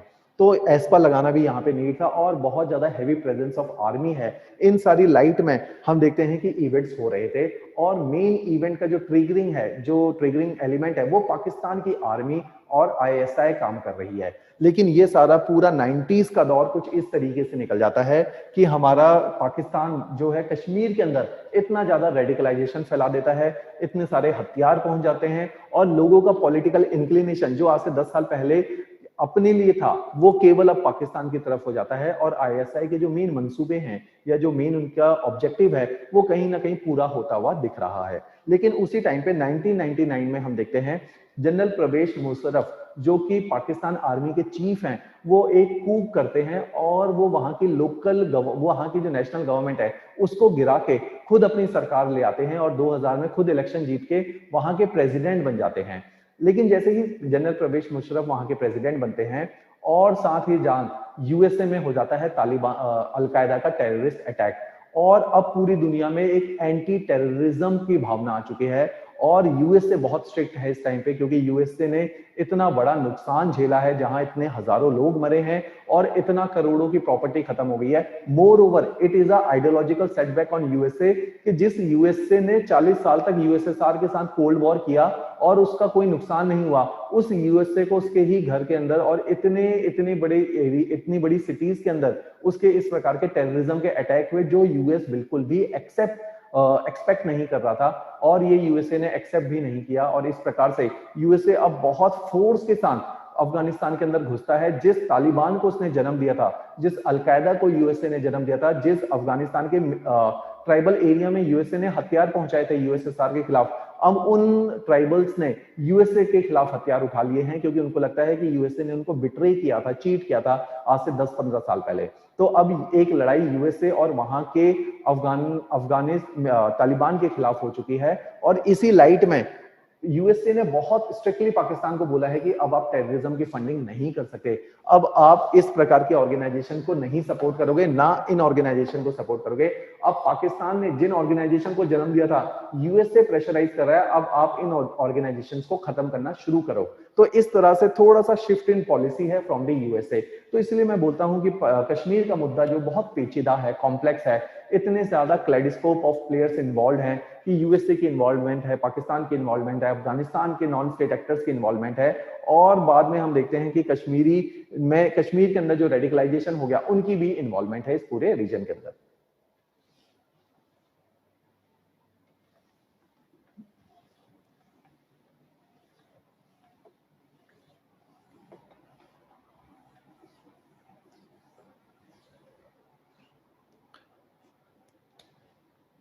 अब दौर है पोस्ट 2000 का। पोस्ट 2000 हम देखते हैं जनरल परवेज मुशर्रफ इस टाइम पे लीड कर रहे हैं, और इस दौर के अंदर हम देखते हैं कि यूएसए के ऊपर अटैक हो चुका है और यूएसए बहुत स्ट्रिक्ट है टेररिज्म को लेके, और जनरल परवेज मुशर्रफ के ऊपर भी 2 बार टेररिस्ट ऑर्गेनाइजेशन ने मर्डर अटेम्प्ट भी कर दिए हैं। तो परवेज मुशर्रफ भी टेररिस्ट के खिलाफ थोड़ा सा सख्त हो गया है। और ये वो टाइम है जब हिंदुस्तान के अंदर, मैंने पहले भी बताया था, जो कश्मीर का क्राइसिस है ये पाकिस्तान और यूएस से ज्यादा ड्रिवन था। अब क्योंकि ये इनसे ज्यादा ड्रिवन है, तो अगर इन प्लेयर्स ने हाथ खींच लिया तो कश्मीर के अंदर टेररिज्म बहुत ज्यादा राइज नहीं करेगा। यही दौर है सन 2000 का और 2000 के बाद का कि यहाँ टेररिज्म बहुत ज्यादा राइज नहीं करता है। और हम देखते हैं, मैंने डेटा आप लोगों के साथ शेयर किए कि मिलिटेंसी के एक्टिविटीज घटती जा रही हैं सन 2000 के बाद, क्योंकि पैसे की कमी है और कोई ना कोई सपोर्ट नहीं मिल रहा है बाहर से। लेकिन ये वो दौर है जब यहाँ के अवाम जाग चुका है, यहाँ पे लोगों को रेडिकलाइजेशन की आदत हो चुकी है, या पाकिस्तान ने इस लेवल पे रेडिकलाइजेशन कर दिया कि यहाँ के एक लीडर हैं जिनका नाम है गिलानी, ये बाकी सारे मुस्लिम ऑर्गेनाइजेशंस को इकट्ठा करते हैं और अब ये एक नया फ्रंट बनाते हैं जिसका नाम है हुर्रियत। ये मैं शब्द इसलिए बोल रहा हूं क्योंकि ये अखबारों में आने वाले शब्द हैं। तो एक नई ऑर्गेनाइजेशन बनाते हैं हुर्रियत, और ये हुर्रियत के अंदर सारी ऑर्गेनाइजेशन को, जैसे मैंने आपको बताया था पहले मुस्लिम यूनाइटेड फ्रंट बनी थी 87 के दशक में, ऐसे ही गिलानी सन 2000 में हुर्रियत को जन्म देते हैं और यहाँ पे ये कोशिश 1993 में हुर्रियत को बनाते हैं। और ये धीरे धीरे अब क्या कर रही है, लोगों के अंदर रेडिकलाइजेशन की बातें कर रही है, और ये बाहर से सपोर्ट की बातें नहीं कर रहे हैं, ये कोशिश कर रहे हैं कि अंदर से ही, जिसको मैं कहता हूं प्राइवेटाइजेशन ऑफ फाइनेंस, अंदर से ही पैसे की व्यवस्था करना, अंदर से ही मिलिटेंसी का राइज करवाना कि हमें बाहर के ट्रेन मिलिटेंट नहीं चाहिए, हम इस जमीन से ही मिलिटेंट बना सकते हैं, हम टेररिस्ट बना सकते हैं। इस प्रकार से रेडिकल गिलानी एक हुर्रियत बनाते हैं, और जिस हुर्रियत के अंदर बहुत सारी ऑर्गेनाइजेशंस है, इस हुर्रियत में भी स्प्लिट होते रहते हैं, लेकिन हुर्रियत अपने आप में, जैसे गिलानी के 2 ग्रुप्स हैं, गिलानी एक जमात करके ऑर्गेनाइजेशन भी चला रहे हैं, JUD बोलते हैं, जमात उद दवाला, ये इनकी एक ऑर्गेनाइजेशन है, हुर्रियत इनकी एक ऑर्गेनाइजेशन है, और गिलानी एक आर्म्ड ग्रुप भी चला रहे हैं जो मिलिटेंट ऑर्गेनाइजेशन है जिसका नाम है हिजबुल मुजाहिदीन, जिसका एक कमांडर बाद में अभी आप देखोगे सोशल मीडिया में बहुत पॉपुलर आता, वानी। तो ये एक ऑर्गेनाइजेशन भी चला रहे हैं। इस तरह से गिलानी ने 2 तरफा काम किए। अब मैं इसको थोड़ा सा इंडिया के फ्रीडम स्ट्रगल के साथ भी आपको रिलेट करता हूं कि 1942 में हम बोलते हैं कि जब क्विट इंडिया मूवमेंट आया तो गांधी को 1920 से, मैंने पहले भी एग्जांपल दिया था कि 1920 से गांधी ने नॉन कॉपरेशन किया, 1930 में सिविल डिसोबीडियंस किया, और 1942 में गांधी क्विट इंडिया मूवमेंट लेकर आया। ये जो साल लगाए गांधी ने, 20-22 साल का एफर्ट है, ये एफर्ट है लोगों की पॉलिटिकल कॉन्शियसनेस को राइज करने का, ये एफर्ट है कि लोगों तक नेशनल इंटरेस्ट पहुंच पाए। तो गांधी को इतने साल लगे। सेम कश्मीर में भी हुआ कि पहले जैसे हमारे फ्रीडम स्ट्रगल में we were having extremist leader like Tilak, like Gokhale, like Aurobindo Ghosh, जिन्होंने फिलॉसफी दी है रेडिकल की, लेकिन भगत सिंह ने जाके गोली चलाई है। तो वी आर हैविंग ऐसे इसी प्रकार से चीजें काम करती हैं कि एक फिलॉसफी होती है, उस फिलॉसफी पे कोई हथियार उठा लेता है। कार्ल मार्क्स ने कभी हथियार नहीं उठाए, लेकिन कार्ल मार्क्स सपोर्ट करता है आर्म्ड इंसर्जेंसी को। कार्ल मार्क्स से प्रवोक होके लेनिन ने हथियार उठाए, कार्ल मार्क्स से प्रवोक होके माओ जेडोंग ने हथियार उठाए, कार्ल मार्क्स से प्रमोट होके इंस्पायर होके चारू माजुमदार ने हथियार उठाए या नक्सलाइट्स ने हथियार उठाए। तो आइडियोलॉजिकल बेस प्रोवाइड करते हैं सही सैयद अली गिलानी, और ये एक रेडिकल एलिमेंट का काम करते हैं, खुद हथियार नहीं उठाते हैं, ये इंस्पायर कर रहे हैं टेररिस्ट को। तो इन्होंने एक ऑर्गेनाइजेशन बनाई हिजबुल मुजाहिदीन, जो इंडियन ऑर्गेनाइजेशन है। LET लश्कर ए तैयबा, अल-कायदा, तालिबान और हमारी जैश ए मोहम्मद, ये सारी ऑर्गेनाइजेशन हिंदुस्तान के बाहर की हैं, ये ऑर्गेनाइजेशन इंडिया की है। अब इन्होंने इंडिया में टेररिस्ट बनाने शुरू कर दिए, और ग्राउंड वर्क के लिए, जैसे मैंने आपको बताया था कि नक्सलाइट काम कैसे करते हैं, पहले वो एक सिंपैथाइजर का बेस बनाएंगे, फिर वो पैसिव सपोर्टर बनाएंगे, फिर वो मिलिटेंट बनाएंगे, एक्टिव सपोर्टर बनाएंगे। तो इसी बेस को इन्होंने काम किया कि नीचे से ऊपर तक मिलिटेंट बनाने शुरू किए। तो यही काम गिलानी करते हैं कश्मीर की जमीन पे। और ये जैसे गांधी ने भी, मैंने आपको बताया था कि गांधी ने भी लोगों में पॉलिटिकल अवेयरनेस जगाई है, लेकिन 1942 का पहला ऐसा मूवमेंट था, जब मैंने आपको एस्पा भी बताया था कि लॉर्ड लिथिंगो ने फर्स्ट टाइम ऐसा हुआ कि आर्म्ड फोर्सेस को बुलाना पड़ा कि लोग काबू नहीं आ रहे।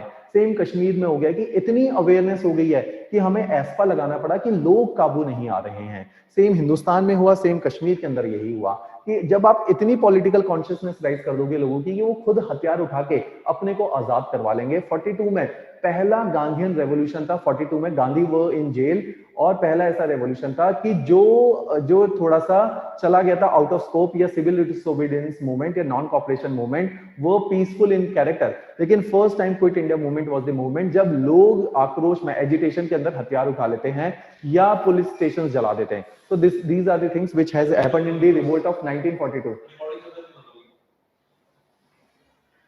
तो इस तरह से रिवोल्ट ऑफ 1942 को हम समझाते हैं। तो ऐसा ही जमात ने किया है, और इस जमात के ऊपर आपका सन 2019 में सवाल भी आया है कि इन्होंने इतना ग्राउंड वर्क किया है कि लोगों की पॉलिटिकल कॉन्शियसनेस इतनी राइज हो गई है, और unemployment was there in the society, political disconnectness या alienation was there in the society, और यूथ ने हथियार उठा लिए हैं। लोकल यूथ, जहां पहले जिस जगह पे बाहर से टेररिस्ट भेजे जाते थे लड़ने के लिए ताकि लोगों में एक अवेयरनेस फैले, और आज वहां के लोगों ने खुद हथियार उठा लिए। उन्हें बाहर से किसी भी हथियारों की जरूरत नहीं है, बाहर से किसी मिलिटेंट की जरूरत नहीं है उनके अधिकारों को लेने के लिए।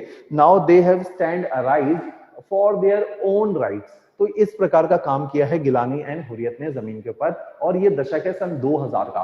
और जैसे ही 2010 और 11 आते हैं, हम देखते हैं कि इंडिया में अगर सरकार को इलेक्शन जीतने हैं तो बहुत सिंपल सा फंडा है, पाकिस्तान को गालियां देनी शुरू हो जाओ, और पाकिस्तान के खिलाफ जितना ज्यादा बोलोगे उतनी ज्यादा पॉपुलैरिटी आपको मिलेगी, जो हमने मोदी के केस में देखा। और सेम पाकिस्तान में भी ऐसा होता है, जो सरकार जितनी ज्यादा गालियां इंडिया को देगी वो सरकार उतनी ज्यादा जीतने के चांस रखती है। And in 2013 it was the election year of Pakistan, और पाकिस्तान का इलेक्शन ईयर है, और कश्मीर में गतिविधियां बढ़ गई हैं, क्योंकि जितना ज्यादा कश्मीर में एजिटेशन रहेगा उतना ज्यादा पाकिस्तान में सरकार जीत सकती है। और नवाज शरीफ ने इतनी ज्यादा कंडीशंस क्रिएट कर दी थी पाकिस्तान कश्मीर के अंदर कि 13 से ही चीजें जो है बॉयल अप होने लगी। और 13 का वो दौर है, इस दौर को हम बोलते हैं पोस्ट 2013 वाला जो एरा है, या पोस्ट 2012 वाला एरा है, एरा ऑफ सोशल मीडिया।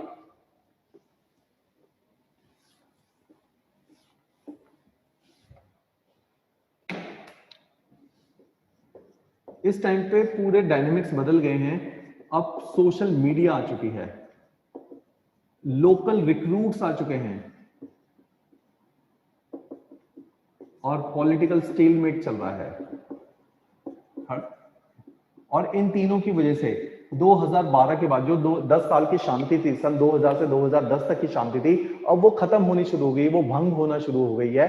और अब इस टाइम पे कश्मीर की सिचुएशन और ज्यादा वॉलेटाइल हो गई है। ये वो दौर है जब हम बोलेंगे कि गिलानी की जमात ने इतना सारा काम किया है, सोशल मीडिया सेल्स क्रिएट किए हैं, क्योंकि इनको पता है लोगों तक पहुंचने के लिए जो पहले इनका तरीका था कि फोर्सफुली आतंकवादी बनाना मुश्किल है, सोशल मीडिया से रेडिकलाइजेशन फैलाओ। और 2012 में आप देखते हो ISI का भी जन्म हो चुका है,